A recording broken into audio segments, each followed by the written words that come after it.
Assalamualaikum warahmatullahi wabarakatuh. Salam sejahtera bagi kita semua. Om Swastiastu, Namo Buddhaya, dan salam kebajikan. Halo guys, perkenalkan saya Vanessa Putri Mailani dari Universitas Islam Negeri Sunan Ampel, Surabaya. Jadi, di sini saya ingin membahas tentang individu dan sesuatu yang ada pada diri individu. Sebelumnya, apa sih itu individu? Individu berasal dari bahasa Yunani yaitu individu, yang artinya tidak terbagi. Maksudnya apa sih? Individu merupakan orang, seorang, atau pribadi yang terpisah dari orang lain. Artinya individu itu satu, hanya satu orang. Nah, individu juga punya karakteristik yang berbeda. Karakteristik itu apa sih? Karakteristik merupakan ciri khusus atau sifat individu. Karakteristik yang berbeda-beda ini tentu saja ada penyebabnya. Bisa dari lingkungan atau bisa juga dari bawaan.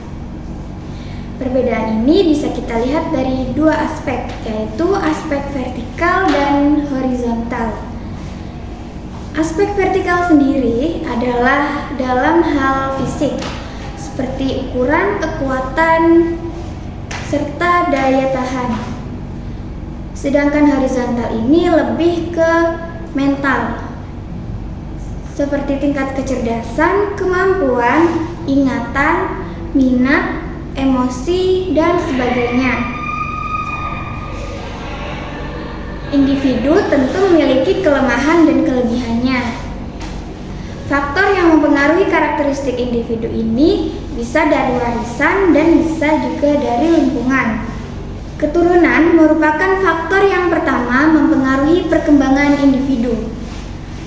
Dalam hal ini, hereditas diartikan sebagai totalitas sifat individu yang diwariskan dari orang tua kepada anaknya, atau seluruh potensi baik fisik maupun psikis yang telah dimiliki sejak masa pembuahan sebagai warisan dari orang tua melalui gen.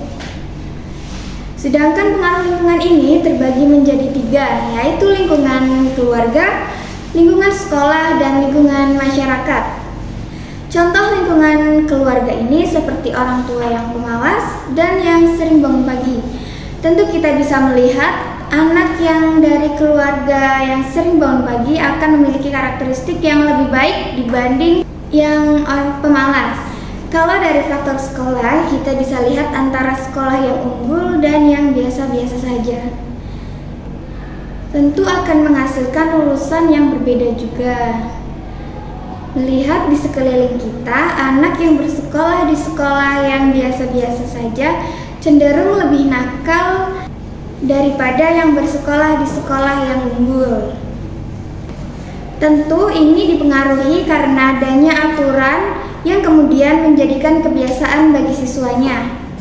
Sedangkan contoh di lingkungan masyarakat, kita bisa lihat lingkungan yang bersih dan lingkungan yang kotor.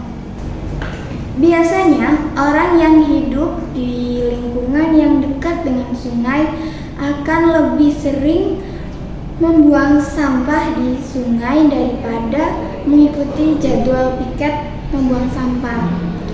Nah, dari adanya karakteristik yang berbeda itu, ada yang disebut individu normal dan individu tidak normal. Seperti contoh tadi, individu yang membuang sampah ke sungai, apa itu bisa disebut sebagai individu normal? Tentu tidak, bukan? Karena individu normal adalah individu yang bertingkah laku menurut norma-norma sosial yang diakui. Sedangkan membuang sampah tadi sangat berlawanan dengan norma. Setelah mengenal arti individu tadi, setiap individu juga harus bisa mengenali dan memahami self-concept, self-esteem, dan self-efficacy. Apa sih self-concept itu? Self-concept atau konsep diri ini menggambarkan bagaimana seseorang memandang dirinya sendiri secara keseluruhan, baik dalam aspek fisik maupun psikologis. Pandangan ini berkembang melalui pengalaman dan interaksi sosial yang membentuk cara individu memahami dan menilai dirinya dalam berbagai situasi kehidupan. Self-concept ini dapat dipengaruhi oleh pola asuh orang tua, kegagalan, dan depresi. Pola asuh orang tua yang keras akan membentuk self-concept pada anak yang keras juga, begitu sebaliknya.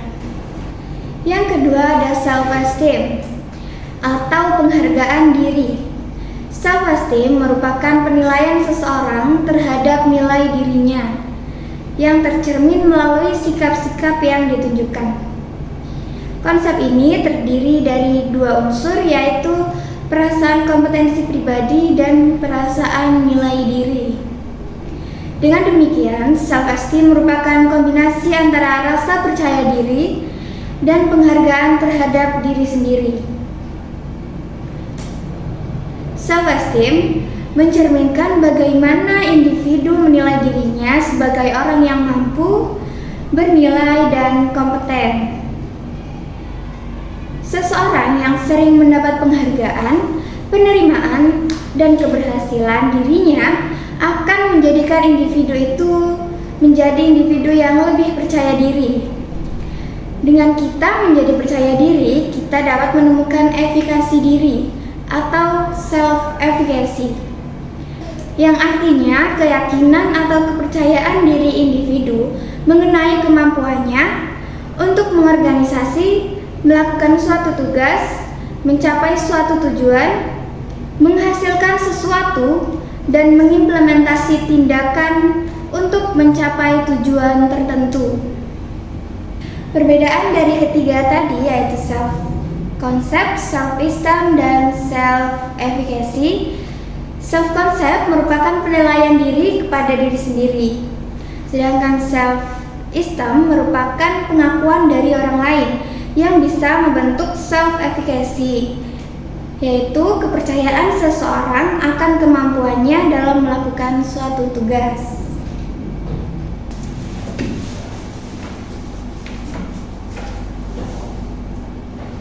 Setelah kita menemukan self-concept, self-esteem, dan self-efficacy pada diri kita, sangat besar kemungkinannya untuk kita mengetahui bakat dan minat kita. Bakat sendiri dapat diartikan sebagai kemampuan bawaan yang merupakan potensi yang masih perlu dikembangkan atau dilatih agar dapat terwujud.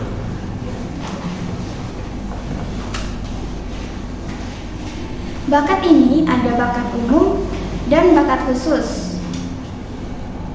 Bakat umum ini seperti kemampuan membaca yang merupakan potensi dasar yang bersifat umum. Sedangkan bakat khusus adalah bakat yang tidak semua orang punya, seperti bermain alat musik, melukis, dan sebagainya. Bakat juga ada banyak macamnya, seperti bakat numerik, linguistik, mekanik, dan masih banyak lagi. Bakat numerik ini adalah kombinasi kata-kata atau logika dan angka. Bisa juga dengan kemampuan dalam penalaran. Bakat linguistik atau bahasa ini artinya bukanlah orang yang mampu berbahasa asing saja, tetapi juga seperti kemampuan berdebat, menulis cerita, dan sebagainya, yang artinya seseorang ini memiliki kosakata yang luas. Sedangkan bakat mekanik merupakan bakat tentang prinsip-prinsip umum IPA, tata kerja mesin, dan alat-alat. Berarti orang yang suka bongkar pasang motor itu termasuk berbakat mekanik ya. Selain bakat, ada juga minat. Apa sih minat itu? Terus apa bedanya sama bakat? Yuk kita bahas. Minat adalah rasa ketertarikan yang tinggi atau keinginan yang besar terhadap suatu hal tanpa ada yang menyuruh. Minat pada dasarnya adalah penerimaan akan suatu hubungan antara diri sendiri dengan sesuatu di luar diri.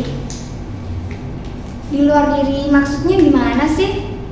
Nah, kalau dalam diri itu seperti tadi yang sudah dijelaskan, yaitu seperti sifat. Sedangkan di luar itu bisa seperti hobi. Semakin kuat atau dekat dengan hubungan tersebut, semakin besar minat. Jadi perbedaan minat dan bakat itu apa? Minat adalah rasa tertarik atau keinginan untuk terlibat dalam suatu aktivitas atau bidang tertentu. Sementara bakat adalah kemampuan alami atau potensi yang dimiliki seseorang dalam bidang tertentu. Nah, dari pembahasan tadi, apa teman-teman sudah mengenal konsep diri teman-teman? Atau bahkan sudah mengenal bakat teman-teman? Boleh tulis di kolom komentar ya. See you!